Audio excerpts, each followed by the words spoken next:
नमस्कार, आदित्य नाम है मेरा और आप दा बवाल देख रहे हैं।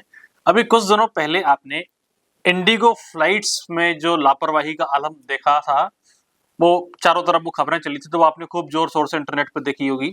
तमाम तरह की वीडियोज़ आपकी जो इंस्टाग्राम फीड्स होती है या यूट्यूब की फीड्स होती है, उसमें घूमी थी कि यात्रियों की भीड़ एयरपोर्ट पे लगी हुई है। डीटीडीसी जैसे रोडवेज का बस स्टैंड होता है, इस तरह से एयरपोर्ट तब्दील हो चुके हैं। यात्री चीख-चिल्ला रहे हैं, जो फ्लाइट अटेंडेंट हैं या रिसेप्शन पे बैठने वाले लोग हैं उनसे झगड़ रहे हैं, कोई अपनी बेटी के लिए पैड मांग रहा है, कोई अपने रिफंड के लिए झगड़ रहा है, कोई कैब के लिए व्यवस्था जुटाने में लगा हुआ है।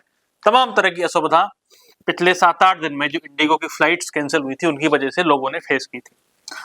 खैर ये मसला तो आपको पता है। अब इस मुद्दे के मूल में क्या है? दरअसल ऐसा हुआ क्यों कि एकदम से इतनी बड़ी व्यवस्था कैसे क्रैश कर गई?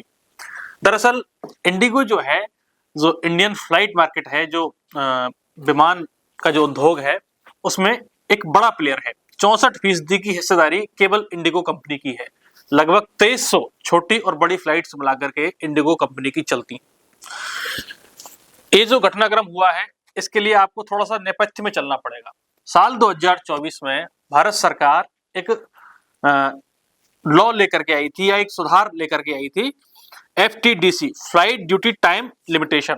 माने कि जो बहुत पहले से बहसें चली आ रही थी कि जो पायलट जो होते हैं उनमें वर्कलोड ज्यादा है, उनके फ्लाइट के घंटे सीमित किए जाएं और रेगुलेशन किया जाए उनके कामकाज के घंटों का। तो उसको लेकर के भारत सरकार एक विधेयक लेकर के आई थी, जिसमें जो फ्लाइट अटेंडेंट और फ्लाइट जो क्रू की टीम होते हैं उनके कामकाज के घंटों को लेकर के कुछ तयशुदा नियम तय किए गए थे कि ये वीक में 2 दिन ऑफ पे रहेंगे, या घंटे उड़ान के घंटे इतने होंगे, या नाइट ड्यूटी जो रात में जो फ्लाइट लैंड करने की टाइमिंग होती है वो इतनी होगी, वगैरह वगैरह इस तरह के कुछ नियम थे।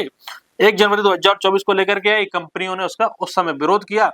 उसके बाद में सुप्रीम कोर्ट ने भी उसका संज्ञान लिया। सुप्रीम कोर्ट ने कहा कि 2 बार में आपको ये अधिनियम पारित करने पड़ेंगे, लागू करने पड़ेंगे, और ये तो करने ही पड़ेंगे।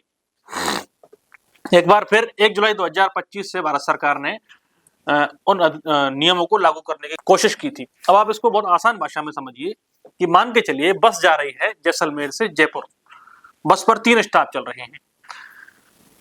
जोधपुर जाकर के जब उनके वर्किंग आवर्स हैं वो कंप्लीट हो जाते हैं, तो जोधपुर स्टाफ चेंज करना पड़ेगा। 3 लोगों का स्टाफ, चालक, परिचालक और क्लीनर, 3 लोग चेंज करने पड़ेंगे।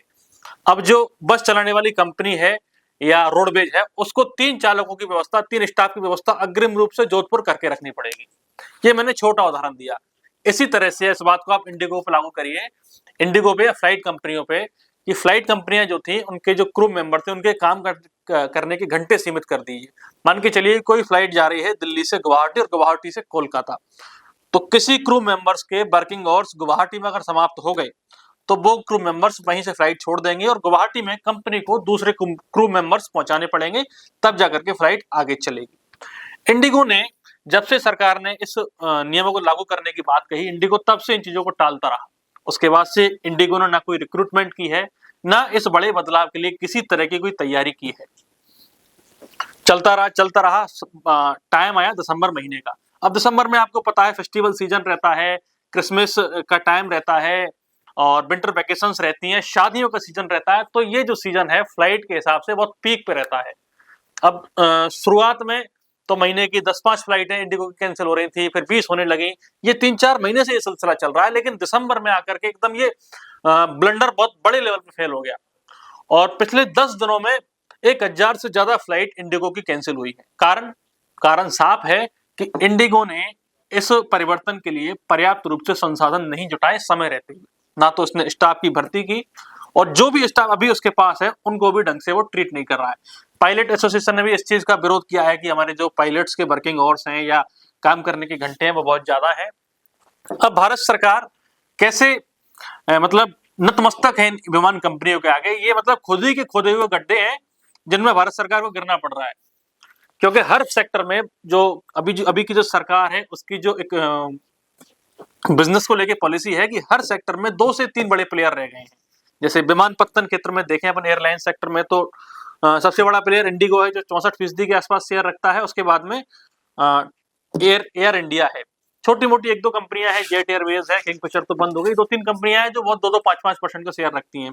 टेलीकॉम सेक्टर अगर हम देखते हैं तो उसमें जियो है, एयरटेल है और थोड़ा मोड़ा अगर देखें तो वोडाफोन आइडिया और बीएसएनएल है। ऐसे अपन मोटे तौर पे सीमेंट में देखें तो सीमेंट में अडानी डे बाई डे जिस तरह से छोटे छोटे जो कंपनियां हैं या बड़े मार्केट शेयर वाली कंपनियां उनको कैप्चर कर रहा है। अंबुजा को उसने कैप्चर कर लिया, एसीसी को उसने कैप्चर कर लिया। अब 2-3 बड़े प्लेयर रह गए हैं, अल्ट्राटेक, अडानी और 1-2 प्लेयर और हैं। ऐसे आप उठा करके देखेंगे जो 2-3-4-5 बड़े सेक्टर हैं उसमें गिनो चुने 2-4-5 उद्यमी हैं। टेक्निकली इसको क्रोनिक कैपिटलिज्म कहा गया है, माने कि आंकड़ों में तो अर्थव्यवस्था ग्रोथ करती है लेकिन उस अर्थव्यवस्था की ताकत 2 से 3-4 लोगों तक सीमित रहती है। अब सरकार ने पिछले 8-10 साल में इस तरह की पॉलिसी फ्रेम की कि संसाधन एक सीमित लोगों के पास थे और वही लोग अधिक से अधिक सशक्त होते गए, चाहे वो जियो का उदाहरण हो, चाहे इंडिगो का उदाहरण हो या फिर और किसी बड़ी कंपनी का उदाहरण हो। अब सरकार चाहकर भी इनको नियंत्रित नहीं कर पा रही है।